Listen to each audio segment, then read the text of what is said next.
날마다 우리를 새롭게 하시는 우리 주님 예수 그리스도의 은혜와 평화가 이 예배 자리에 나오신 우리 사랑하는 제자매 형제자매 여러분과 함께 하시길 바랍니다. 우리 서로 인사를 나눴으면 좋겠습니다. 좌우에 계신 분들과 주님의 평화가 함께 하시길 바랍니다. 이제 2023년 되었죠. 아직 1월입니다. 그리고 또 이제 이번 돌아오는 주가 또 설날이죠. 새해, 서로 새해 인사 나누는데 우리가 보통 그러죠. 새해 복 많이 받으세요 그러죠. 우리 서로 앞뒤에 계신 분들과 또 인사 나눴으면 좋겠습니다. 우리 복된 사람이 됩시다.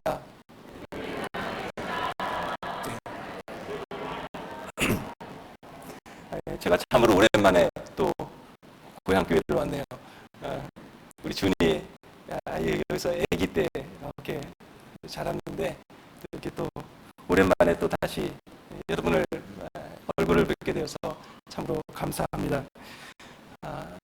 우리가 방금 인사를 나눴듯이 새해가 되면 모든 사람들이 새해 복 많이 받으세요 하고 복을 빌어줍니다. 한때는 요즘에는 그 얘기는 별로 안 하는 것 같은데 한때는 부자 되세요라고 하는 것이 새해 덕담 인사였죠. 기억하실 겁니다. 이제 복이라고 하는 말을 떠올리면서 서로 인사를 나눌 때 세상 사람들은 나름대로 복이라는 것에 대해서 생각하는 의미가 있어요. 보통 부자가 된다든지 또 높은 자리에 오르게 된다든지 뭐 건강해진다든지 이러한 다양한 것들을 바라고 또 그것을 빌어줍니다. 물론 그런 것들이 참 감사하고 좋은 일이죠. 하지만 그것이 전부라고 한다면 우리 그리스도인들은 도대체 세상의 사람들과 무엇이 다를까요? 우리는 그리스도인으로서 물론 그런 복 감사하지만 그것보다도 더 주님께서 주시는 그 참된 복을 더욱더 간절히 사모해야 될 것입니다. 그렇다면 참된 복이란 무엇이고 또 그것을 어떻게 얻을 수 있는가? 오늘 그 유명한 소위 말하는 팔복의 말씀을 가지고 함께 생각해 보도록 하겠습니다. 마태복음 5장, 6장, 7장은 그 유명한 산상수훈, 산 위에서 가르치신 예수님의 가르치심으로 구성되어 있고 그 첫머리가 바로 소위 말하는 팔복, 8개의 복이라고 하는 것입니다. 심령이 가난한 자는 복이 있나니 천국이 이르실 것이며 애통하는 자는 복이 있나니 온유한 자는 복이 있나니 위에 줄이고 목마른 자는 복이 있나니 쭉 해서 8개가 이어집니다. 이 8개의 복의 말씀들을 하나씩 생각해 보도록 하겠습니다. 3절의 말씀, 심령이 가난한 자가 복이 있다라고 했습니다. 이것이 그리스도인들이 추구해야 될 복, 그리고 복된 사람이 되는 첫 번째 길입니다. 심령이 가난하다. 이것이 가장 중요한 첫걸음에 해당되죠. 심령이 가난하다고 하는 것은 무엇일까요? 가난한 사람은 배가 고픕니다. 가난하다의 반대말은 풍요롭다죠. 넉넉합니다. 그래서 어떤 창고가 곳간이 가득 차 있어요. 그건 부자가 된 거고 부유한 겁니다. 하지만 가난하다고 하는 것은 그 자리가 비어 있다는 뜻입니다. 부유한 사람은 더 이상 뭘 넣으려고 해도 넣을 수가 없어요.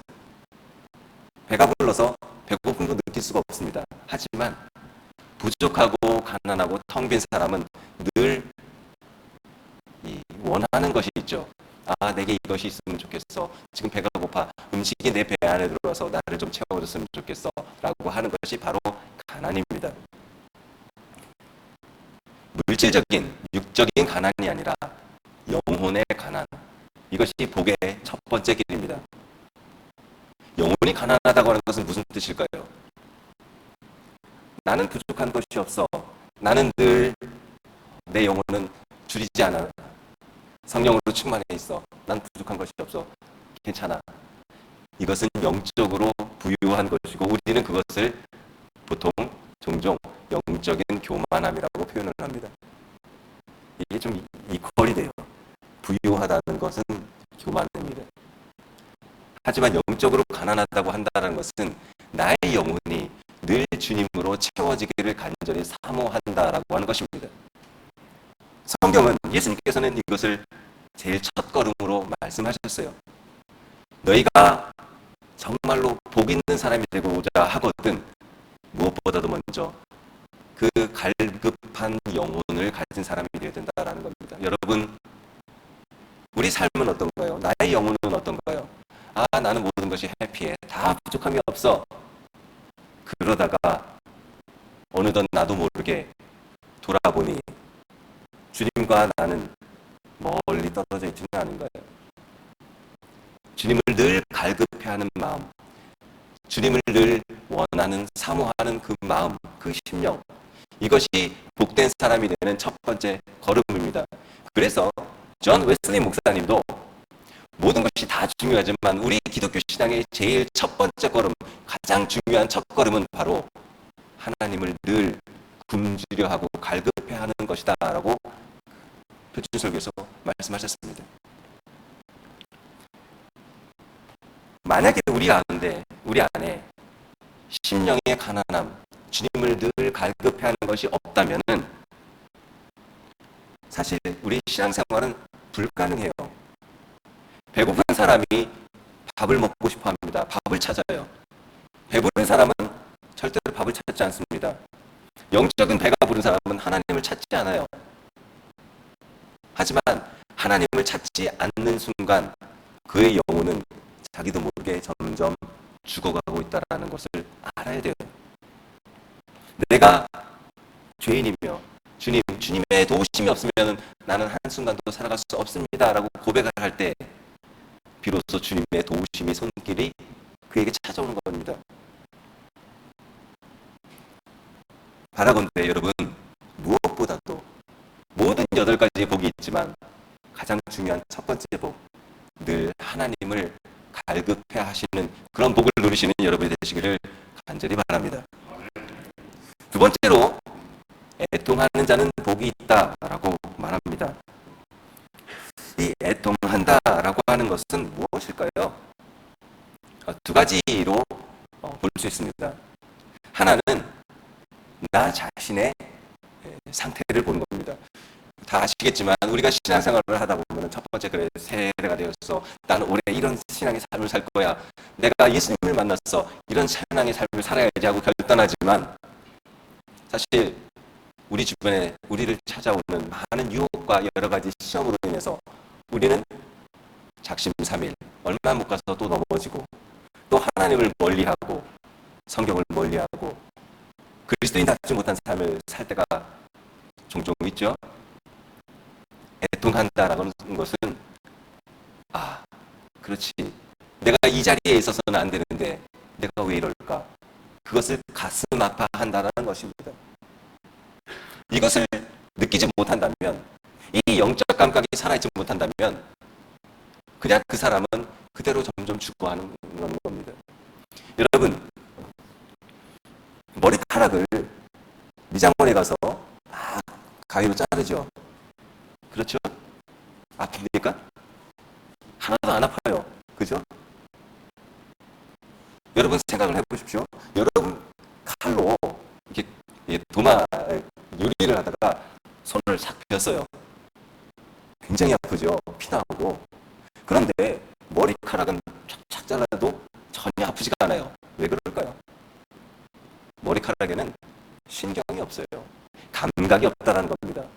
그러니까 가위로 자르고 칼로 잘라도 아무렇지도 않아요. 영적인 무감각에 빠진 사람은 이렇게 무서운 결과를 맞는 겁니다.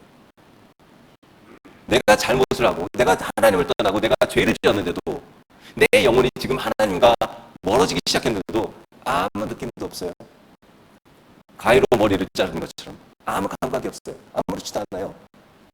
그렇게 될 때 그 사람은 나도 모르게 점점점 하나님과 멀리 떨어져서 돌아보니 어느덧 지옥 한가운데 가 있는 거예요. 굉장히 무서운 겁니다. 그렇기 때문에 애통할 줄 안다라는 것, 즉 그의 영혼이 눈물을 흘릴 수 있다라는 것, 이거는 굉장히 큰 복입니다. 바라건대 여러분, 여러분의 영적인 감각이 이렇게 늘 살아 있으시기를 주님의 이름으로 간절히 부탁합니다. 또 하나는 이 세상을 바라보면서 이 땅에 아직 하나님의 나라가 온전히 이루어지지 않음을 가슴 아파하는 것, 이것이 바로 애통해하는 겁니다. 웨슬리 목사님이 그렇게 얘기했습니다. 마음을 아파하는 것, 애통해한다는 것이 무엇인가? 이 세상에 아직 이루어지지 않은, 온전히 이루어지지 못한 하나님의 나라, 그걸 보면서 가슴 아파하는 거죠. 많은 그리스도인들이 그저 내 신앙 하나에 급급해서 아이고 내 신앙 앞가림하기도 바빠 하지만 우리는 성숙한 그리스도인이라고 한다면 그 수준을 이제 넘어서야 합니다. 여러분, 마태복음 6장 한 장만 넘어가 보세요. 6장에 그 유명한 구절이 있습니다. 6장 9절 이하에. 여러분도 매일 배워요. 하늘에 계신 우리 아버지여, 이름이 거룩히 여김을 받으시오며. 주기도문 하시죠? 우리는 그 주기도문 할 때 뭐라고 합니까? 나라가 임하시오며 기도하잖아요. 이게 뭡니까? 주님, 주님의 나라가 이 땅에 임하게 해주십시오라고 우리는 기도를 해요. 그 뜻이 뭔지 아세요? 바로 이겁니다. 주님, 아직도 이 땅에는 하나님의 통치가 완전히 이루어지지 않았습니다. 나라가 온전히 이루어지지 않았습니다. 주님, 이루어 주십시오. 그리고 내가 그 일을 하겠습니다. 라고 하는 것이 주기도문인데 이것이 바로 애통해하는 마음입니다. 말로만 주기도문 그렇게 하지 마시고 정말로 가슴 아프게 이 땅의 복음을 위해서, 이 땅에 하나님의 나라가 온전히 이루어지기를 위해서, 그리고 나의 삶과 나의 마음 안에도 주님의 나라가 온전히 이루어지기를 위해서 여러분 기도하시는 여러분 되시기를 바랍니다. 세 번째로 5절은 온유한 자는 복이 있나니 저희가 땅을 기업으로 받을 것이며 라고 약속합니다. 사실 이 구절은 구약에서 왔어요. 구약 시편 37편에 이 구절이 나옵니다. 예수님께서 그걸 인용하신 거예요. 온유한 사람은 뭘까요? 온유하다. 아, 그 사람 참 온유해. 그러면 우리는 보통 무슨 생각을 하냐면 그 사람 참 착해. 참 순해. 라고 생각하죠. 그래서 때로는 더 나아가서 말하면 저 사람 세상 물정 몰라. 뭔가 잘 어리숙해. 라고 생각하죠. 하지만 온유하다고 하는 것은 그게 아니에요. 시편 37편의 앞뒤 이 전체를 1절부터 쭉 나중에 한번 읽어보십시오. 세상에 많은 어려움이 있고 세상에는 세상 사람들이 나름대로 계산을 하면서 이렇게 해야지 내가 잘 나갈 수 있어, 저렇게 해야지 내가 부자가 될 수 있고, 저렇게 해야지 내가 높은 자리를 차지할 수 있어. 때로는 그래서 속이기도 하고 모르가도 서울만 가면 되고, 그 모든 이야기들이 시편 37편에 나와요. 그런데 시편 37편의 시인은 뭐라고 얘기하냐면 하지만 주님을 따르는 사람 그렇게 살지 않아. 그 세상의 길을 단호히 거부한다라고 얘기합니다. 자, 그러면은 이제 어떡하나요? 남들은, 세상의 사람들은 이렇게 쭉쭉쭉 잘 나가는데 우리는 그리스도인이라는 이유 때문에 그렇게 살지 않아요. 당연히 손해가 나죠. 참아야 되고 다 알면서도 당해줘야 되고 이런 어려움이 있습니다. 이것이 예수님을 따르는 그리스도인의 길입니다. 그런데 주님께서 그들에게 약속하십니다. 땅을 기업으로 주겠다. 땅이 뭡니까? 이스라엘 사람들에게 있어서 땅은요, 그냥 단지 몇 평짜리 땅이야가 아니에요. 하나님께서 아브라함에게, 이삭에게, 야곱에게 늘 약속하신 것 두 가지가 있습니다. 하늘의 별같이 바다의 모래같이 너의 자손을 많게 하겠다라는 것과 또 하나는 뭐냐면 내가 너를 반드시 이끌어서 이 땅으로 돌아오게 하겠다. 이 땅을 내게 주겠다고 하는 이 두 가지 약속을 늘 하나님께서 약속하셨죠. 그래서 이스라엘 사람들에게 있어서 땅이라고 하는 것은 그저 몇 평짜리 내가 집을 지을 터야 라는 것 이상의 의미를 갖고 있습니다. 땅은 그들의 삶의 기반이고 터전이며 그들의 생명이 거기에 달려있는 아주 중요한 겁니다. 즉 땅을 기업으로 받는다고 하는 것은 뭐냐? 그래, 내가 세상의 길대로 저 만몬을 섬기는 그 길대로 따라가지 않지? 당연히 손해나겠지? 죽을 것 같지? 걱정하지 마. 너의 삶은 내가 책임져 줄게. 이것이 바로 땅을 기업으로 받는다고 하는 그 시편의 말씀입니다. 여러분, 그러면 우리는 이런 의문이 생겨요. 뭘 믿고? 남들은 다 저렇게 내 주먹을 믿고 내 학벌을 믿고 내 인맥을 믿고 나서 이렇게 다 실력을 믿고 하는데, 그럼 나는 뭘 믿고 하지? 딱 하나요. 주님의 선하심을 신뢰하는 것. 믿을 것은 그거 하나입니다. 주님의 선하심을 신뢰하고 세상의 길대로 따라가지 않을 때 주님께서 약속하신 것, 땅을 내게 주겠다. 우리가 복된 사람이 된다고 하는 것은 바로 그러한 주님의 선하심을, 그 선하신 약속을 신뢰하면서 세상의 길 대신 주님을 따르는 길을 선택하는 것입니다. 이것이 참된 복을 누릴 수 있는 사람이 걷는 길입니다. 바라건대 여러분, 주님의 선하심을 늘 의지하시면서 주님의 길을 따라가시는 여러분이 되시기를 바랍니다. 네 번째로, 의에 줄이고 목마른 자는 복이 있나니 라고 말합니다. 자, 의에 줄이고 목마르다. 의가 뭘까요? 우리는 의라는 것을 생각하면, 그래, 정의로워야 돼. 저 사람이 어려움을 당하고 있어. 그럼 내가 가서 도와줘야지. 그래서 우리는 의인이라고, 의롭다라고 하는 개념을 그렇게 생각합니다. 그런데 마태복음에서 말하는 의는 조금 달라요. 독특한 게, 이 말씀이 마태복음에 나오는데 독특하게도 마태복음 안에는 이 의라는 단어가 다른 복음서에 비해서 독특하게 많이 나옵니다. 그렇다면 도대체 이 의라는 게 뭘까? 이 마태복음을 이렇게 살펴보면 그 공통된 특징이 하나 나와요. 이것이 바로 의가 무엇인지를 마태가 말해주고 있는데, 그 개념은 뭐냐? 내가 어떤 것을 하고자 할 때, 내가 이렇게 하면은 내가 잘 될 것 같은데, 그런데 주님의 음성이 딱 들립니다. 아니야, 그렇게 하지 마. 이렇게 가. 그러면은 여러분 생각을 해보세요. 보이는 내 길을 내 눈을 믿겠습니까? 아니면 보이지 않는 하나님의 음성을 믿고 따르겠습니까? 많은 사람들은 내 눈에 이렇게 보이는데 당연히 거기로 가야죠. 하나님 보이지도 않는데 거기서 음성이 들린다고 그걸 버리고 저쪽으로 가요? 많은 사람들은 그렇게 하지 않아요. 그런데 의라는 것이 무엇이냐? 내 눈에 저렇게 보이지만 주님께서 아니, 그것이 아니야. 이 길이 아니고 저 길로 가야 돼 하면은 네, 알겠습니다 하고 미련 없이 손 들고 그 길로 가는 것. 이것을 가르쳐서 마태는 의라고 얘기를 해요. 때로는 나에게 손해가 나는 일이 있다 하더라도, 이것이 나에게 불리한 것 같아도, 내 눈에 아무리 봐도 그것은 아닌데 라고 할지라도 성경에 아니, 그 길로 가면 안 되고 저 길로 가야 돼 라고 할 때 아멘 하고 따라갈 수 있는 것, 이것을 가르쳐서 마태복음에서는 바로 의라고 얘기합니다. 즉, 나의 뜻이 아니라 하나님의 뜻을 묵묵히 따르고 순종하는 삶, 이것이 바로 의입니다. 즉, 의에 줄이고 목마르다고 하는 것은 뭐냐?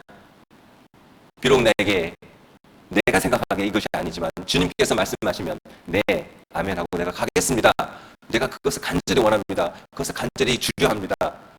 내가 그렇게 하겠습니다 라고 따라 나서는 사람, 이것이 바로 의에 줄이고 목마른 사람입니다.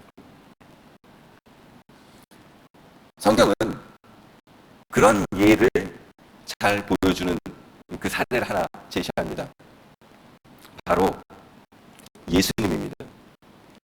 겟세마네 동산에서 예수님이 어떻게 기도하셨는지, 겟세마네 동산에서의 예수님의 기도의 내용을 한번 떠올려 보세요. 주님, 아버지, 꼭 이 길로 가야 될까요? 어떻게 이 잔과 이 피를 어떻게 좀 딴 데로 하면 안 될까요? 그런데 예수님 뭐라고 하십니까? 하지만 아버지여, 내 뜻대로 하지 마옵시고 아버지 뜻대로 하옵소서. 이 바로 의에 줄이고 목마른 삶의 예입니다. 내가 아무리 봐도 이 길로 가면 죽을 것 같아, 이게 아닐 것 같아 라고 하지만 주여, 아버지, 하지만 내 뜻대로 마옵시고 아버지의 뜻대로 하시옵소서 하면서 예수님 그 길로 가셨잖아요. 의에 줄이고 목마른 자의 표본이 되신 분이 바로 이 예수님입니다. 그런 자에게 주어지는 복, 그들의 배가 부를 것이며, 즉 하나님께서 그 뜻을 이루어주신다는 겁니다. 이것도 우리가 늘 기도해요. 마태복음 6장 주기도문에서 하늘에 계신 우리 아버지, 쭉 한번 생각해보세요. 이름이 거룩히 여김 받을 것이며 나라에 임하시며, 그 다음 뭐죠? 뜻이 하늘에서 이루어진 것처럼 주님, 이 땅에서도 주님의 뜻을 이루어주십시오. 이게 바로 이것잖아요. 내 뜻이 아니라 주님, 주님의 뜻을 이루어주십시오. 우리가 주기도문 하면서 이걸 해요. 주님의 뜻을 이루어지게 하옵소서 하는 것은 다른 말로 하면 이게 이제 그리스 성경 원어 본문으로는요, 문법적인 용어로 이거를 3인칭 명령이라고 하는데, 이게 뭐냐면 우리나라에는 이런 표현이 좀 없어요. 뜻이 하늘에서 이루어진 것이 땅에서도 이루어지리다. 주님 그렇게 될 것입니다가 아니에요. 이 뜻은 뭐냐면은 주님께서 그렇게 하십시오라는 것도 되지만 두 가지로 동시에, 그러니까 그것을 내가 하겠습니다라는 뜻을 동시에 담고 있는 거예요. 이게 독특한 그리스어의 그 어법입니다. 우리나라 말에는 이 표현이 없어요. 근데 이 표현이 이 두 가지를 동시에 담아요. 즉 뜻이 하늘에서 이루어진 것처럼 땅에서도 이루어지옵소서라는 것을 말하면 주님께서 그렇게 이루시겠죠? 저도 같이 뛰겠습니다라는 뜻이, 바로 의에 줄이고 목마른 사람, 주님 내가 그렇게 되겠습니다 라는 것이 바로 이 구절이에요. 그리고 그 주기도문 세 번째 강구입니다. 바로 근데 여러분, 겟세마네 기도 동산에서 예수님이 하셨던 그 모범처럼 여러분, 내 삶에서 주님, 내 뜻이 아니라 주님의 뜻이 온전히 내 삶 안에서 이루어지기를 원합니다. 늘 간구하시고 그렇게 사시는 여러분이 되시기를 간절히 바랍니다. 다섯 번째로, 긍휼히 여긴 자는 복이 있나니 저희가 긍휼히 여김을 받을 것이며 입니다. 불쌍히 여기는 자, 자비를 베푸는 자입니다. 이 얘기는 사실 저 뒤에 마태복음 18장에 나와요. 여러분, 마태복음 18장을 한번 보시면은 예수님께서 흥미로운 그 비유를 하나 말씀하셨죠. 여러분도 잘 아시는 비유입니다. 1만 달란트 빚진 종의 비유예요. 어느 날 임금 앞에 한 종이 끌려 나오죠. 1만 달란트를 빚졌어요. 너 갚아. 조금만 기다려주시면 갚겠습니다. 안 돼. 너 네 처자식 다 팔고 노예를 팔아서 빨리 갚아. 주인님, 조금만 기다려주세요. 조금만. 그럼 내가 다 갚겠습니다. 그러니까 그 임금이 됐어. 갚지 마. 가 그냥. 용서해줄게. 다 없던 일로 해줄게 하고 보내버려요. 그런데 그 길로 1만 달란트 빚졌던, 그리고 그 은혜를 입은 종이 가다가 100데나리온 빚진 자기 친구를 만나서 너 왜 아직도 돈을 안 갚아? 멱살을 잡고 끌었어. 그 친구가 미안 조금만 기다려줘. 내가 갚을게.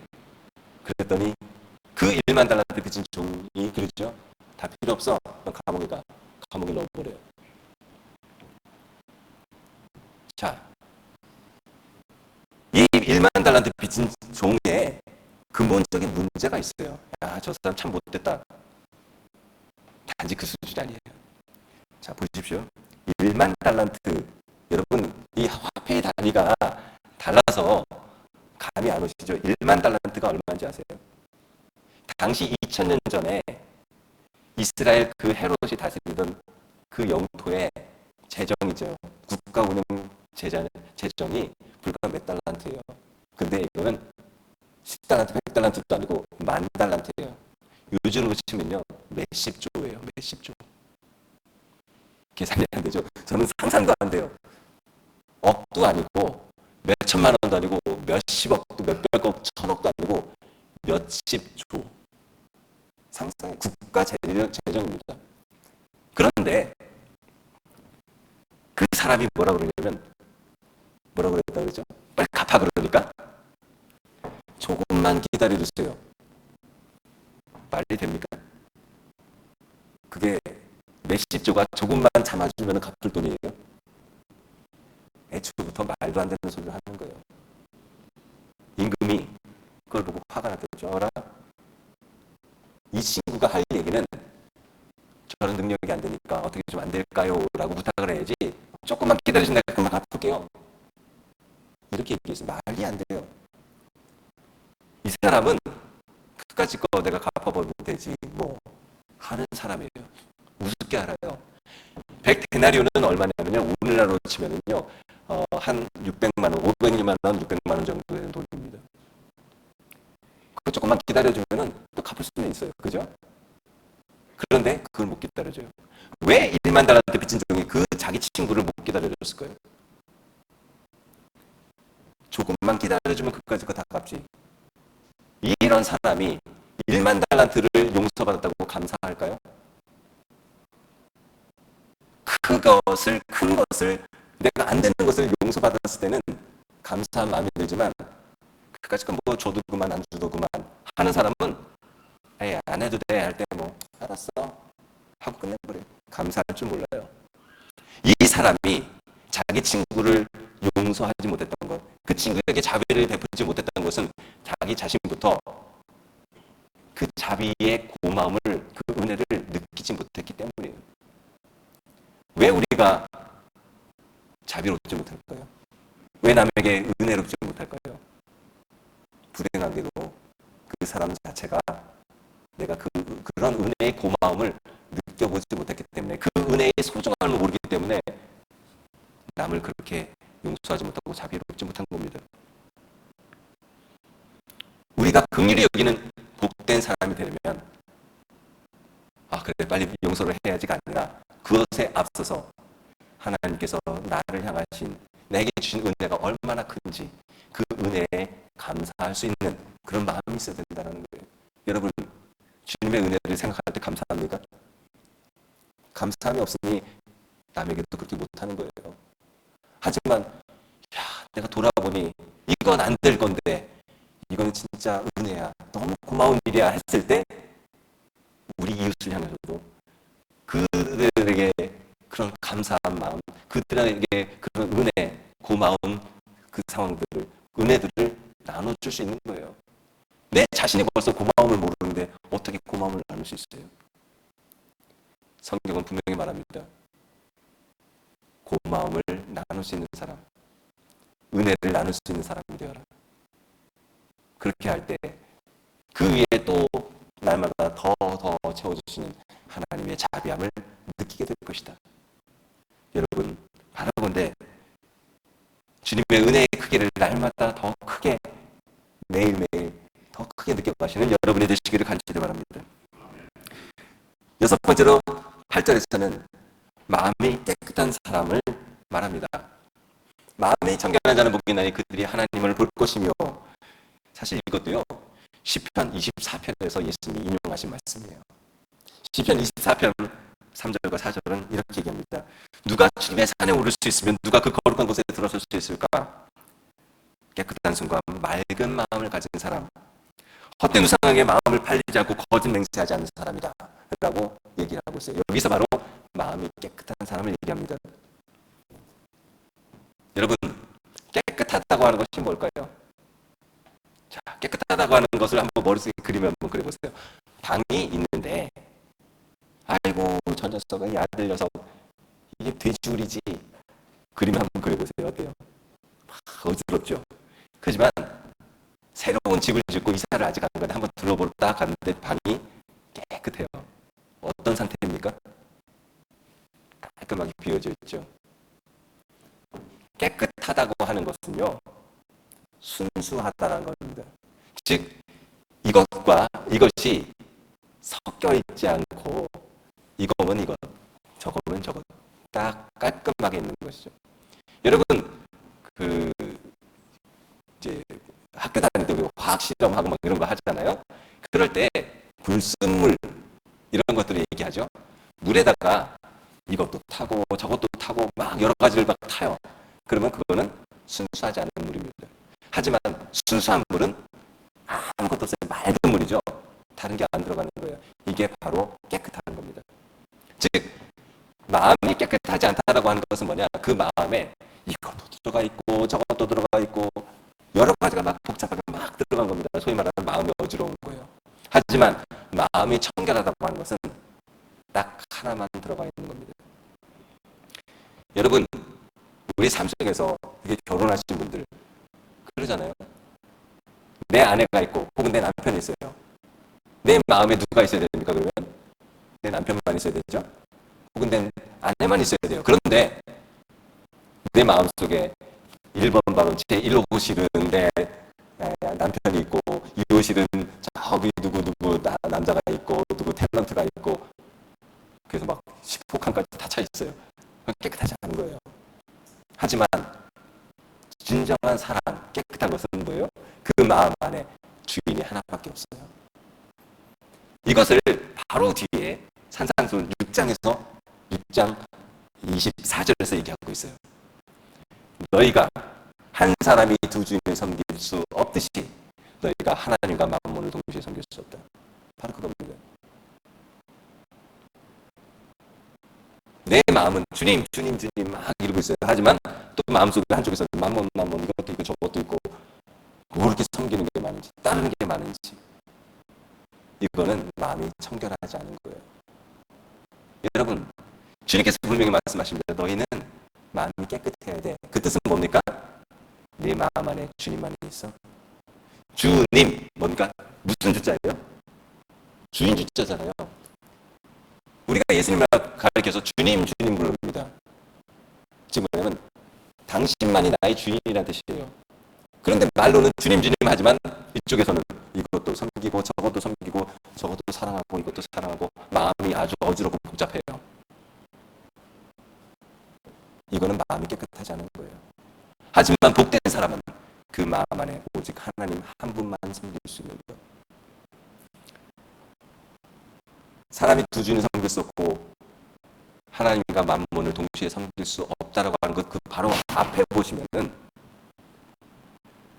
너의 눈이 성하면 온몸이 밝을 것이고 너의 눈이 성하지 않으면 내 온몸이 어두울 것이다. 그 구절이 바로 있어요. 여기서 성하다라고 하는 그리스어가요. 합루스라고 하는 단어인데 두 가지 뜻을 갖고 있어요. 이 단어는 뭐냐면 소위 말하는 시력이 1.0, 1.5 이렇게 좋다라는 것도 건강하다는 뜻도 있지만 다른 한편으로 무슨 뜻이냐면요. 단순하다, 즉 나눠지지 않다라는 거예요. 내가 바라보는 눈이 이것도 바라보고 저것도 바라보고 내 마음이 여기도 향해 있고 저기도 향해 있고 그러면은 내 삶이 엉망진창이 된다는 뜻입니다. 하나님이면 하나님이고 만몬이면 만몬처럼 깔끔하게 섬겨야지 이것도 아니고 저것도 아니고 하면은 여러분 그렇잖아요. 세상 사람들 불륜 저지를 때 마음이 편할까요? 그렇지 않을 거예요. 왜? 여기도 있고 저기도 있고 인생 복잡해지죠. 여러분 신앙에 있어서도 그래야 돼요. 하나님이면 하나님 깔끔하게 딱 섬기고 끝내야 되지. 이것도 섬기고 저것도 섬기고 이것도 사랑하고 저것도 사랑하고 예수님이 분명히 말씀하시죠. 그렇게 하면 안 돼요. 그러면은 만약에 네 마음이 이것도 보고 저것도 보면은 뭘 할 수 없다고요? 지금 읽었잖아요. 하나님을 보지 못한다는 뜻이에요. 여러분 하나님을 뵙고 싶습니까? 주님의 얼굴을 뵙고 싶습니까? 그러면 하나님만 바라보세요. 하나님 얼굴은 언제 봅니까? 천국 가는 거예요. 천국에서 보죠. 지금 뭐냐? 여호와의 전에 이르지 못하고 하나님의 나라에 가지 못한다는 뜻이에요. 너희가 만일 하나님 나라에 가고 싶거든 하나님 한 분만을 섬겨라 이 뜻입니다. 바라건대 여러분 올 한 해 주님만을 여러분의 주님으로 섬기면서 주님만을 모시고 사는 여러분 되시기를 바랍니다. 화평케 하는 자는 복이 있나니 저희가 하나님의 아들이라 일컬음을 받을 것이며 이건 역시 이사야서 52장에 나와요. 놀랍고도 반가워라 복된 소식을 전하려고 산을 넘고 달려오는 저팔이여 평화가 있다고 외치며 복된 소식을 전하는구나. 구원이 이르렀다고 선포하면서 시온을 보고 이르기를 너희 하나님께서 동차신다 하는구나. 평화를 전한다. 화평케 한다는 건데 이 이사야서 52장에 대한 이 내용을 쭉 보면요. 뭘 얘기하냐. 평화를 외친다라는 것이 여러분 잘 아시죠? 평화가 히브리어로 뭡니까? 우리 많이 얘기하잖아요. 인사할 때도 샬롬 하잖아요. 샬롬. 평화입니다. 샬롬을 이루는 자는 복이 있다라는 거예요. 이 샬롬이라는 것, 우리가 자 우리 반갑게 인사합시다 샬롬 이러면은 그냥 평화 이러는 것 같지만, 이 샬롬이라는 단어의 개념은요 사실 더 넓어요. 단지 아이고 오늘 뭐 아픈 데도 없고 그냥 조용하네 샬롬이네 이것이 아니에요. 샬롬의 개념은 모든 삶의 영역에 있어서 하나님께서 온전히 다스리시는 것이 바로 샬롬이에요. 방금 읽었던 이사야서 52장이 바로 그거예요. 평화를 전하며 평화가 왔다고 외친다 하면서 뭐라고 그러냐면 그 뒤에 그게 뭐냐? 너희 하나님이 통치하신다라고 얘기해라. 즉 샬롬, 평화라는 건 뭐냐? 하나님께서 다스린다라는 겁니다. 평화를 화평케 한다라는 것은 뭐냐? 주기도문에서 아까 얘기했듯이 나라가 임하시오며, 즉 하나님께서 이 땅을, 이 삶을, 내 삶을 온전히 다스리시기를 원한다라는 겁니다. 하나님의 통치를 받는 사람, 내 마음에 하나님께서 친히 다스리시고 하나님의 음성을 따라서 날마다 그 부르심에 따라서 그 콜링에 따라서 늘 따라 사는 사람, 하나님의 뜻에 온전히 순종하며 내 삶을 온전히 하나님의 통치가 이루어지는 삶으로 만드는 사람, 이 사람을 가르쳐서 복되다 하면서 그가 받을 복은 뭐냐? 하나님의 아들. 즉, 야, 하나님께서 너는 내가 봐도 넌 진짜 내 아들다고. 그렇지. 그래야지 비로소 너는 내 아들이야. 그 정도 돼야지 내 아들, 하나님의 자녀라고 말할 수 있지. 하나님께서 인정해 주신다는 겁니다. 이런 사람은 그 마음이, 그 삶이 온전히 모든 영역에 있어서 하나님의 통치를 받는다는 거예요. 여러분, 우리는 그리스도인, 하나님을 따르는 사람들이죠. 자꾸 주기도문 얘기 또 나오는데요. 주기도문은 어떻게 시작합니까? 하늘에 계신 우리 아저씨가 아니죠. 하늘에 계신 옆집 아저씨가 아니죠.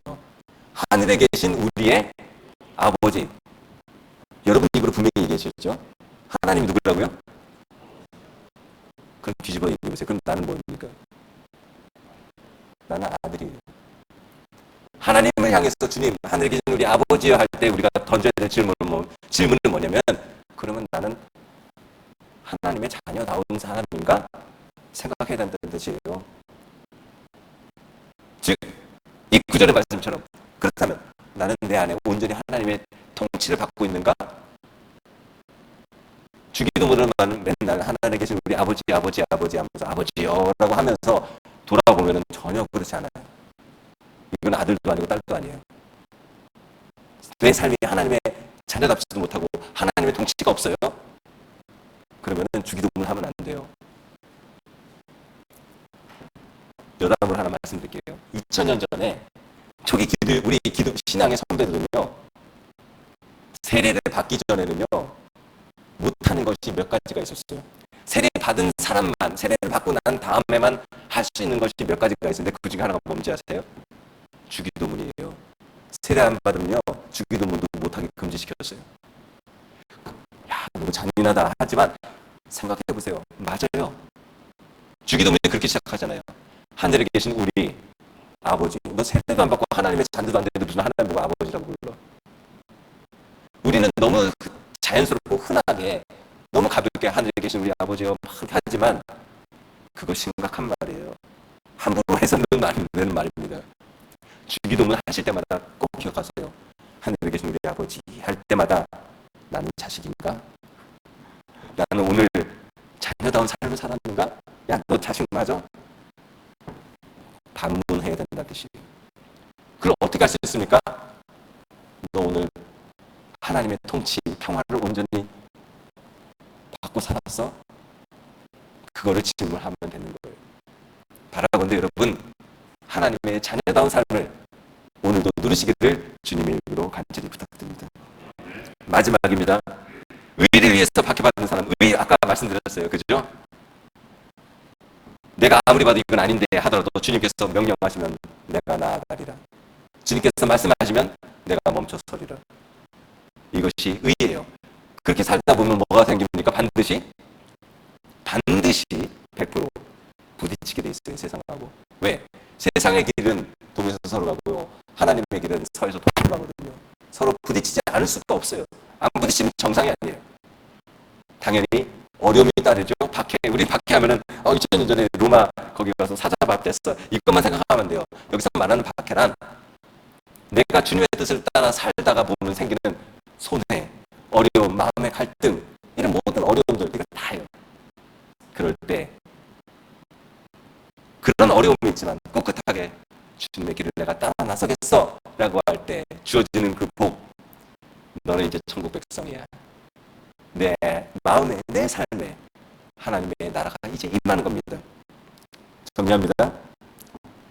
우리가 이제 23년 새해를 열었습니다. 우리는 복된 사람이 되었으면 좋겠어요. 그런데 세상 사람들이 말하는 그런 복이 아니라 정말로 그리스도인다운 복, 하나님께서 주시는 그 하늘의 복을 누리는 사람이 되었으면 좋겠습니다. 그 8가지의 복, 하나님을 간절히 사모하는 가난한 영혼부터 시작해서 주님의 뜻을 따르는, 매 순간 따르는 하나님의 자녀다운 삶에 이르기까지 모든 삶의 영역에서 여러분의 삶이 그 복된 삶으로 가득 차시기를 주님의 이름으로 간절히 부탁드립니다.